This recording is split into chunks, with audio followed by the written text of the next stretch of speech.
Alright, hey everybody, my name is Frank. This is the PothOnProgramming video log, and today we're doing part 7, I believe, of the Stay Down devlog. Today I'm just going to be fixing collision. As you can see here, I've got a platform, but when I run to the side of it, I just pop right up to the top. And that's because I have two rectangles. I have the rectangle of the player, and I have the rectangle of the platform, and my collision code just says anytime there's a collision between these two rectangles, place the red one on top of the blue one. Essentially, place the player on top of the platform.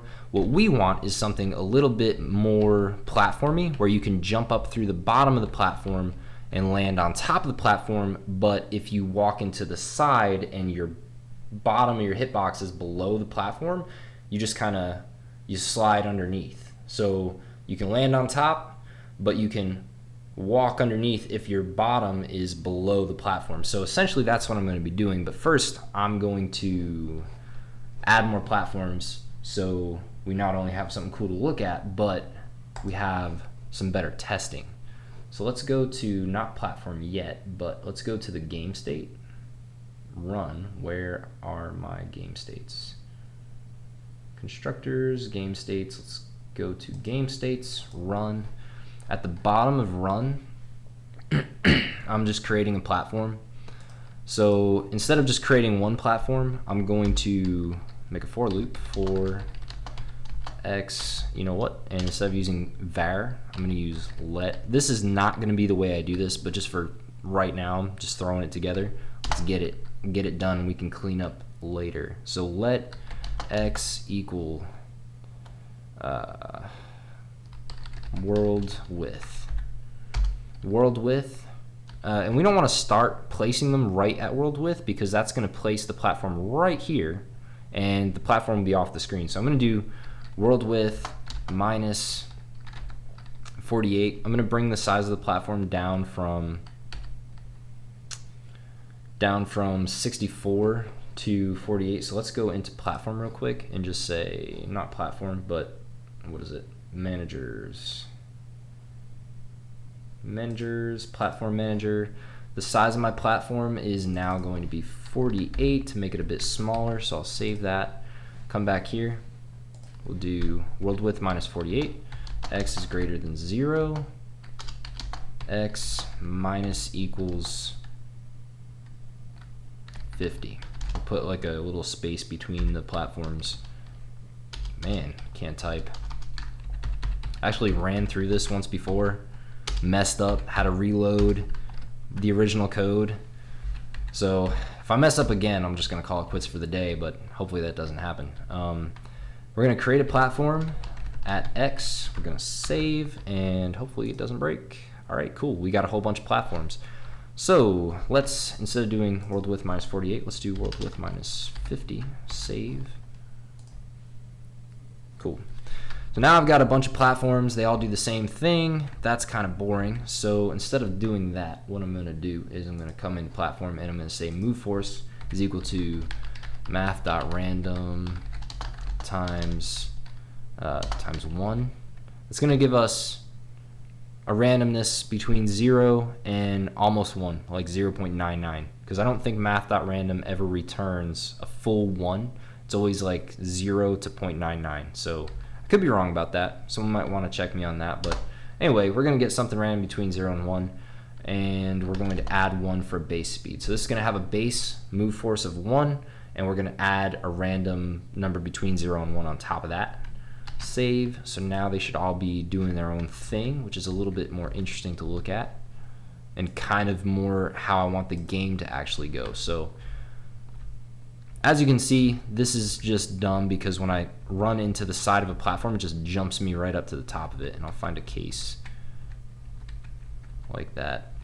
Let's do, instead of 300, by the way, let's do, right now my collision for the platform, once the platform hits 300 from the top of the canvas, it zaps it down to the bottom. So instead of 300, I'm going to do 32. Now these guys are going to rise all the way up to the top, except, well, 32 from the top, and they're going to respawn down at the bottom, which is pretty cool. So this is going to be more or less like how the game is going to be in theory, not like this, more fast-paced obviously, but you're gonna have platforms moving up and they'll push you into the top.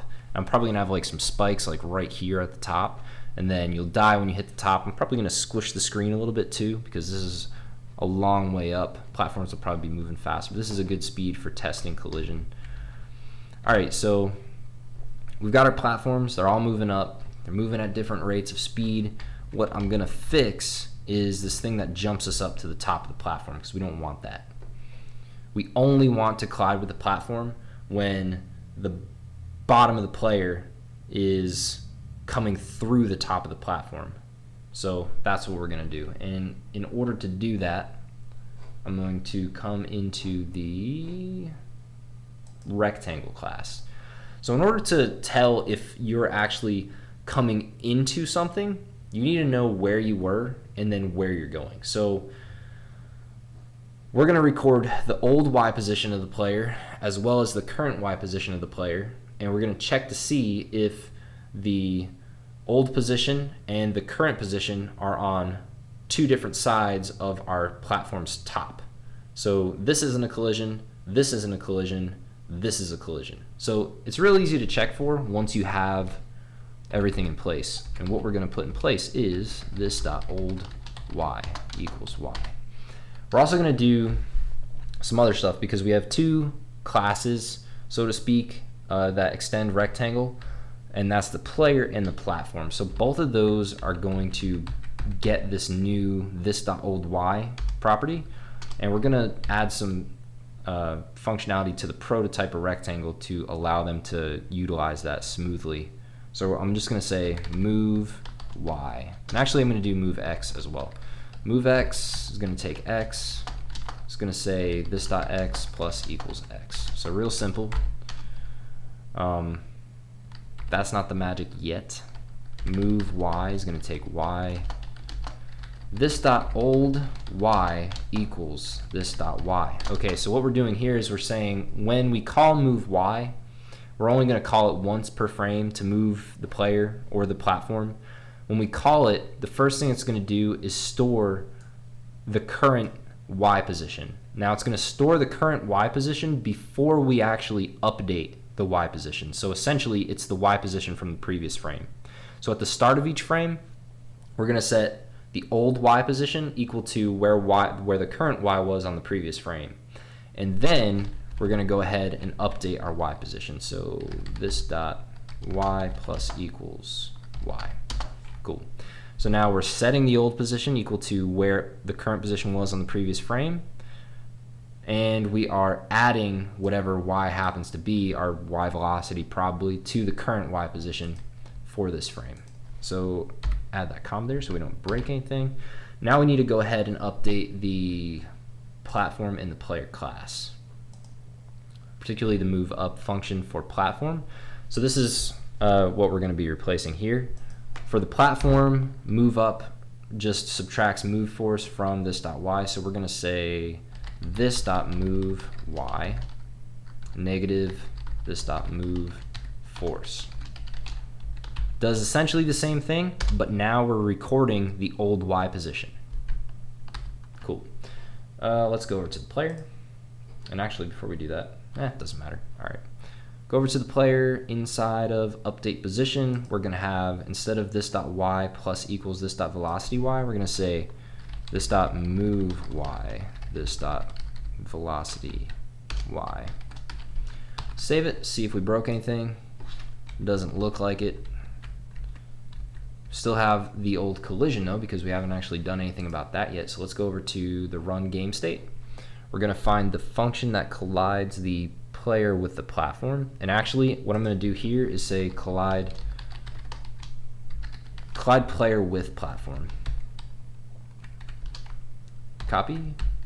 And I know that's like more verbose and it looks maybe a little bit hard to read. I'm used to the camel case, but collide platform could be anything, and we need that function to identify itself as being colliding the player with the platform, because we're going to have some other objects on the screen at some point, so need to differentiate.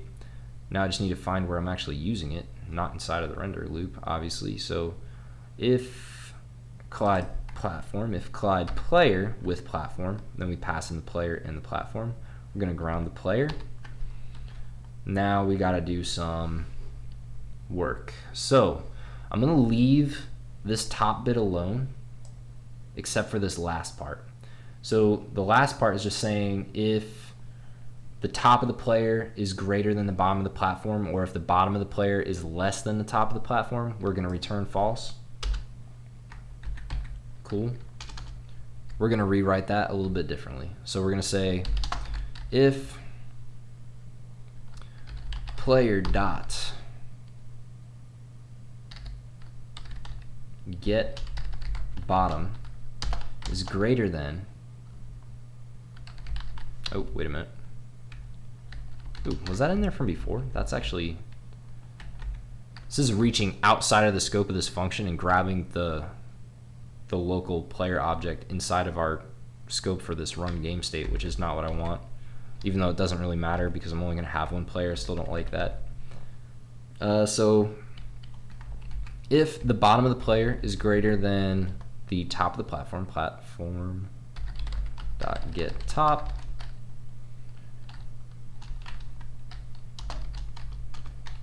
go in increments here. I'm writing it separately for now, but I'm gonna add it all into that one big top if statement with a bunch of or conditions at the end. So I'd rather early out than have to test all the conditions in here for being true together. So let's see. Now I'm not even going to be able to go underneath anything because we're just testing to see if the bottom of the player is greater than the top of the platform. So if that's the case, and player underscore dot get old bottom is greater than or equal to platform dot get old top. See if it works, and if not, we'll just do some testing. Ah, there's an error. All right, let's see. Oh, you know what? I forgot to add these get old bottom and get old top. Crap. All right, let's inspect so we can see our horrible errors. Get old bottom is not a function, so let's go over to the rectangle, and in here, get old bottom, return this dot old y plus this dot height. So that's basically going to give us the old y position plus the height to get us the old bottom position of our rectangle, and then get old top, return this dot old y, because the y position is just the top. That's interesting. It kind of still went ahead right there. Weird.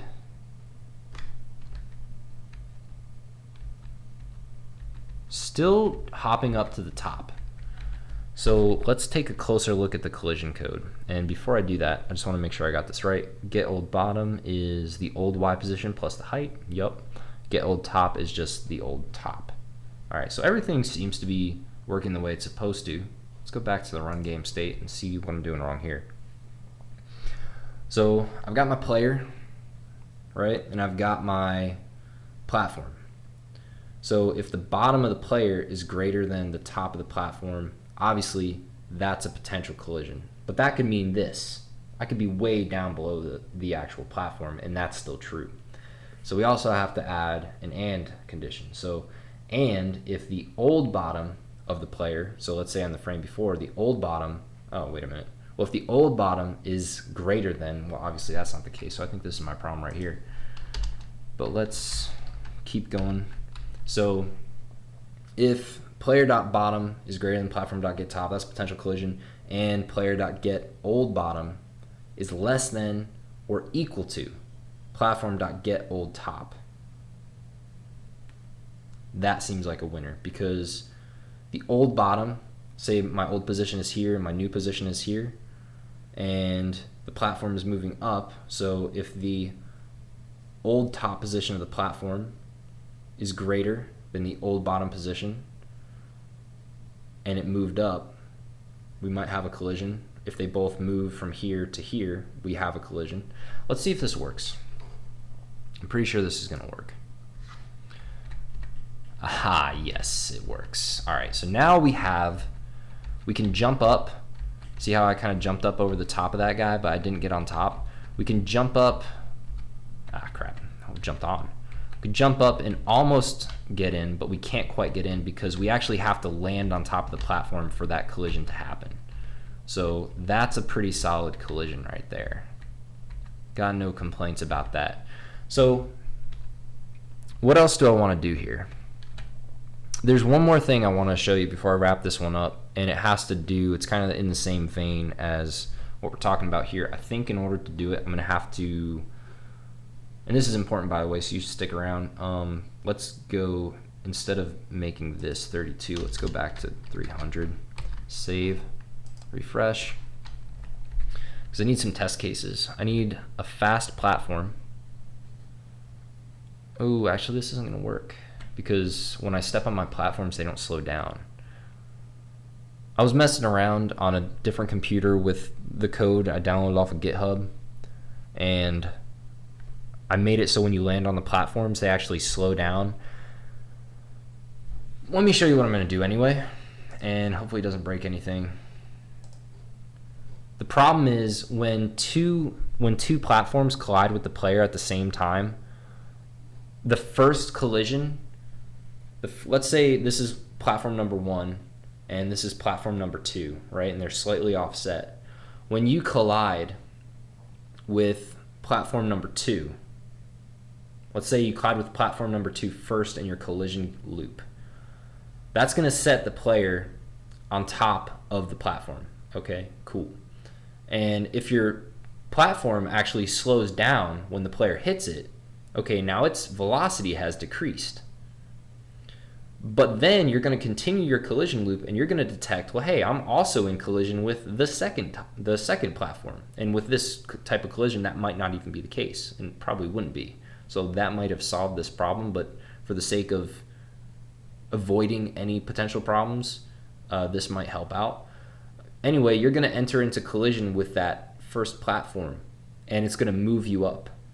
So now all of a sudden, this platform down here is below the player, but it's still slowed down. So to the eye of the player, the actual user of the game, they're going to see this platform slowing down even though it's not touching the player. So that's a huge problem. And I wish I could show you that in like an actual example, but I don't want to write all that code just for that one case. What I'm going to do is give you the fix to it, which should be the fix anyway, because you can't see it, but right now the player is moving down. On the start of every frame, the player has gravity added to his Y velocity, and Y velocity is set to 0 when he hits the top of a platform. So technically, he moves down. When the player.update position function is called, the player moves down into the platform. We don't want that, because in real life, when you hit the ground, you're no longer moving below the ground and getting reset on top of it. That's it. You have no more Y velocity. You hit the ground and you stop. And if the ground is moving up, your velocity adjusts to be moving up as well. So let's just go ahead and do it so I can stop talking about it. Ground is going to take, so we're inside of the player class. We're in the ground method. Ground is going to take a new Y velocity, and by default it's going to be 0. Okay, sweet. Okay, so by default the ground function is going to set velocity Y to 0 if you pass no parameters. But let's go back to the run game state, and instead of setting the player's Y velocity to 0, and let's actually do something here. It's gonna,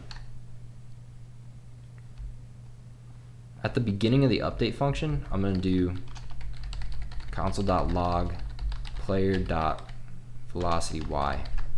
See what that gives us. All right, so we've got 0. Cool.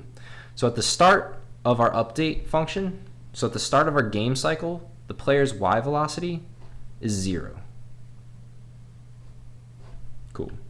So we're going to now see what it is after we move the player. So player.update position is right here. We paste that, save. All right, so now, even though we're on the platform and we shouldn't have any y velocity going down, the player is still at 0.9 downward velocity. That's a problem. That's not accurate. That could potentially come back to bite us later on if we don't do something about that, because even though we're moving up, the player's y velocity is still moving him down. So we don't want that. So what we're going to do instead is now pass in the platform's y velocity. Dang, I'm going to have to write this one too. But basically we're going to pass in platform.velocity y. But right now we don't have that, so let's go over to platform and make a minor adjustment. We're going to say this dot velocity y equals 0 to start, and then move up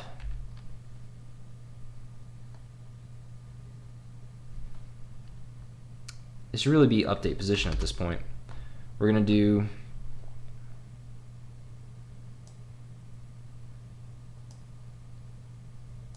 this dot y velocity instead, or velocity y,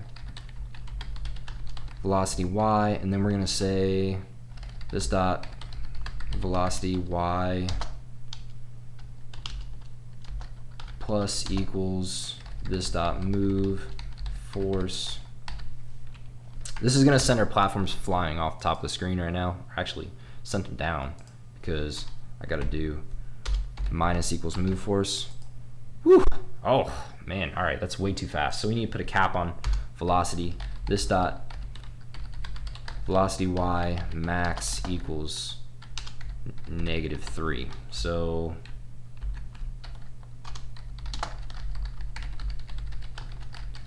if this dot velocity y is less than this dot velocity y max, this dot velocity y equals this dot velocity y max. All right, so now we're putting a cap on our velocity, so they're all speeding up. Let's go ahead and make move force a little bit different. We're still going to use math.random.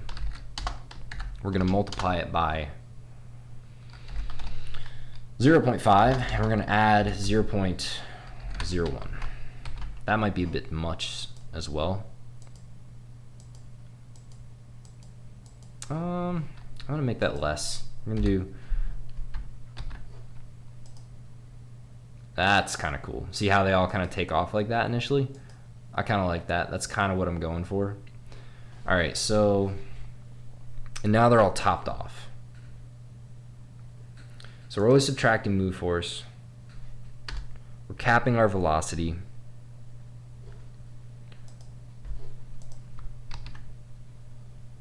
We're moving the platform up. All right, so now things are a little different. So we're no longer, the player is no longer falling at 0.9 y velocity. He's now, he's now moving up at 1.8. Interesting. So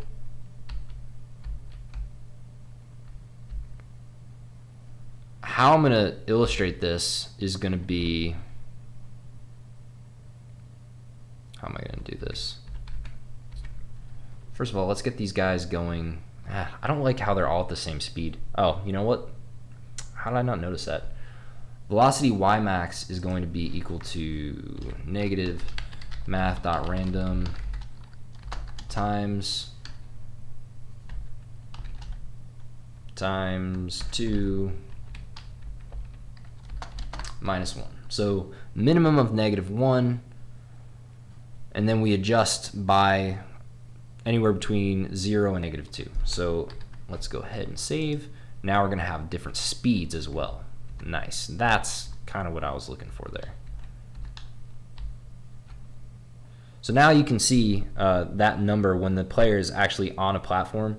This platform is moving up at 1.427.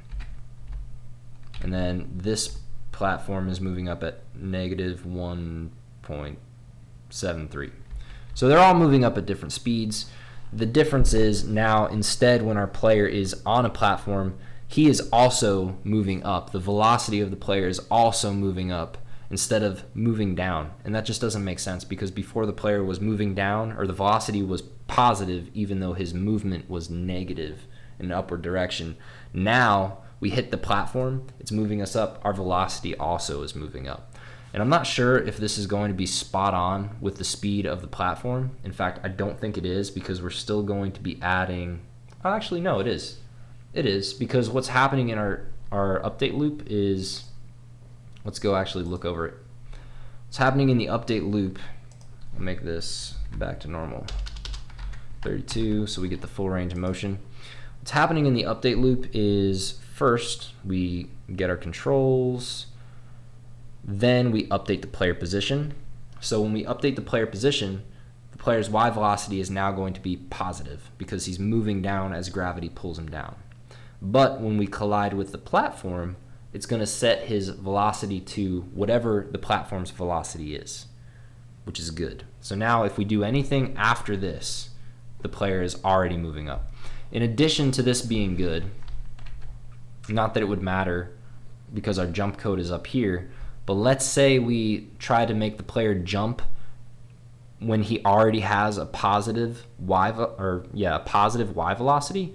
The jump is going to be messed up a little bit, because we're gonna, let's say our jump height is -16 velocity, adds -16 to our Y velocity. But if our Y velocity is already at +1, we're only gonna get a jump height of -15 velocity. So it's not very good. But if you're already moving up on a platform, let's say you're moving up at 2 velocity on a platform, you hit the jump key, you're supposed to subtract 16 from that. Now you've got the -2 of the platform minus the 16, you're getting launched. It's more accurate physically. So that's what I was trying to go for there, and hopefully you guys got what I was talking about. But anyway, I think this looks pretty cool. We no longer have the collision problem with the platforms. We've got some platforms moving around on the screen. This isn't how I'm gonna make it for the actual game, but it's getting closer. It's looking more like a playable game. We have some pretty sweet platform collision that, from what I understand, is pretty clean. But before we actually get out of here, let me fix this right here, because we're running this against every single platform right now. A lot of these guys are going to early out right here, because if the player's right side or left side is, outside the range of collision with any of these other guys, we're going to exit out. So we really don't need to do this, but let's do it anyway, just for the sake of saving one extra check. I'm going to move this into this if statement, and in order to do that, we just have to reverse our greater than or equal than signs. So we're going to come in here, we're going to paste this in. So now if the bottom of the player is greater than the top of the platform, we have a collision. So we know if we're going to return false, as in there is no collision, we have to do less than. And it should really be less than or equal to. But no, let's just do less than.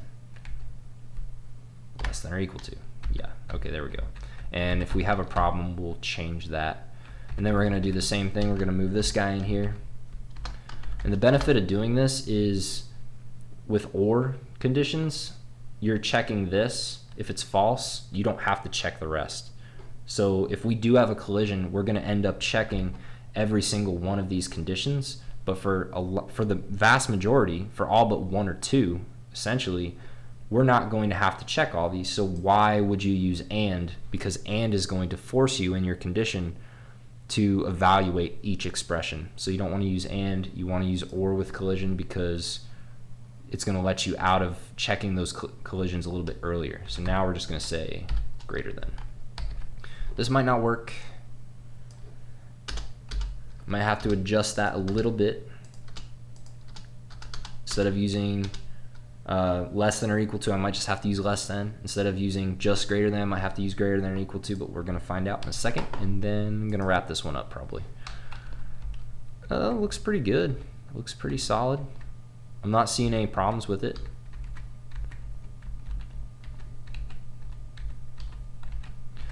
And let's think about it logically for a second. I'm setting the bottom of the player to the top of the platform when I actually do detect a collision. So if the bottom of the player is less than or equal to the top of the platform, if it's equal to the top of the platform, I don't want to set him to the top of the platform again. I only want to move him out of collision when he's actually colliding with the platform. So maybe he is. Maybe I should do it this way. I'm sure this isn't going to mess me up here. It's not. Everything's good. So if you don't want to run collision when the player is exactly on top of the platform, you do this. If you do, you do this. For me, I'm going to do this because, actually, I'm going to do it like this, because if he's exactly on top of the platform, technically he's colliding with it, and even though I don't need to reset the bottom of his position, I do need to return true to now get the added benefit of grounding him with the y velocity of the platform. So it does kind of have a purpose there. And then we're also going to say if player.oldBottom is greater than the old top. So if the old bottom position is greater than the old top position, then let's see, the old bottom of the player, so this is my player, this is his old bottom position. If that's for some reason greater than the old top position of my platform, then I can't have a collision. So I'm gonna leave that. That seems good. Sweet. All right. Cool. One more thing I'm gonna say before I close out the video is Downgit. Downgit is really cool. Recently, I was shooting one of these and I messed some stuff up. I couldn't figure out the problem, and I literally just sat there for like 10 minutes recording myself not coming up with a solution, and I was like, well, this can't fly. So what I did was I scrapped that iteration completely, scrapped the video, and reverted the code to what it was. But in order to do that, I had to go to Downgit. And what Downgit allows you to do is it allows you to go to a GitHub repository and get the folder that you want. So right now I'm on the PothOnProgramming GitHub page. Stay down, this is the current most recent push of stay down that I have pushed to my GitHub account.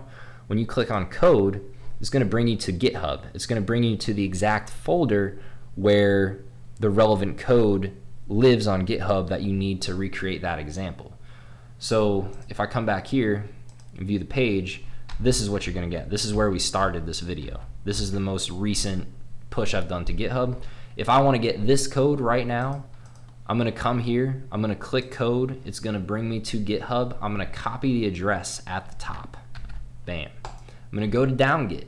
I'm going to paste it right here, and I'm going to hit download. And it's going to download all my files into a nice little zip, and there are my files. So if you've ever wanted to just get stuff out of GitHub, which for some reason is really kind of a hassle, use Downgit. I should probably put this at the beginning of a video rather than at the end, but if you guys just want a folder, one folder, and not the entire repository, use Downgit. It's pretty cool. Anyway, that's it for this video. I hope you guys enjoyed the content. I hope you learned something. I'm going to go ahead and sign off. Have a good one.